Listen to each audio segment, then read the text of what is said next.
What's going on, folks, and welcome back. Some of you may never have heard of this one, but Broken Ranks is a free-to-play tactical isometric MMORPG released on January 25th of last year, and they've recently just had their 1-year anniversary to celebrate. For those that haven't played the game before, it's one that I love to compare to the likes of Adventure Quest or they themselves compare to Baldur's Gate. And it's got a big emphasis on the RPG aspect and turn-based combat akin to that of games like Heroes of Might and Magic. In this game, you're going to find aspects like a deep, non-linear storyline, an immersive world with tons of content, including some of my favorite types of features like dynamic events and content that rewards being in a group alongside playing solo. Some of the biggest changes that have impacted the game this year would include things like the introduction of the guild lands. This made it possible to buy a plot of land for your guild, which allowed for useful buildings to be constructed. You could build keeps for increasing the number of players you could have in the guild, a teleportation tower allowing you to move between locations using a special scroll, a temple that lets you buff your characters, deposits that allow you to access your character's bank, and even kennels for guild pets that help you during combat. The higher the level of these buildings, the more options you have, like more destinations in a teleportation tower, more guild pets, more buffs, etc. Something else that's been added to the game since its inception is of course the introduction of new bosses and dungeons. 4 major bosses have been introduced, along with legendary items that we as players have the chance to obtain by defeating major opponents.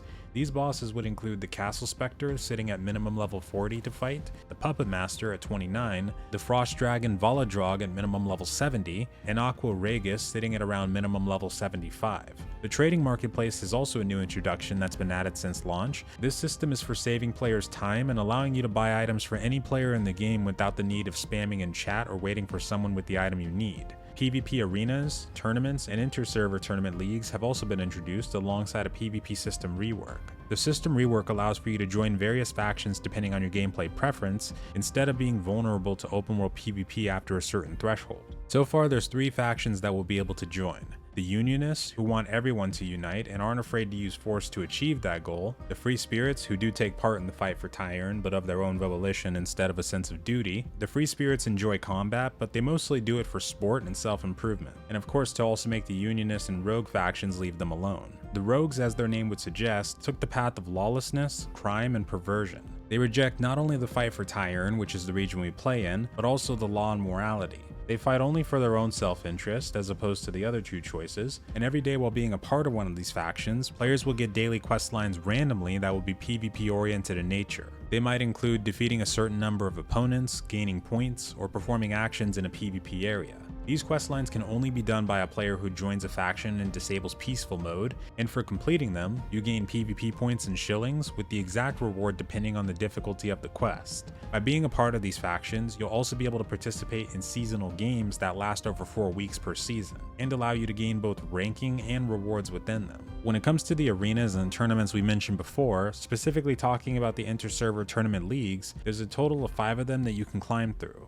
We have amateurs, warriors, veterans, heroes, and the invincible. For each league fight, the account itself, not the character, will be given points. And of course, you'll earn more for actually winning the fight instead of just participating. Depending on the number of points, you'll advance to a higher league, stay where you are, or drop to a lower one. You'll be able to fight for Ascension throughout the whole season, which will last a little more than 2 months, and apart from fame and glory, you'll be able to get some tangible rewards. For every fight that you win, you'll gain gold, platinum, along with the new currency called Thalers, which you can use in a shop next to the arena for many items like guild resources, upgrade substances, or special dungeon entries. In addition to some events they have already run for the game, including a Valentine's Day party event, they've also added several side quests and story expanding bosses, as well as a host of fixes and improvements, including those highlighted by the player. Can highly recommend checking this game out if you have the time. It's got a nice storyline that I was able to enjoy, but also has a lot of potential to rack in more players when they get around to both the Steam release and mobile. I think it's definitely worth at least keeping track of if you don't try it, and I do have a referral link you can use to sign up that can be clicked on in the description below. Thank you all so much for watching, hope you enjoy, and farewell.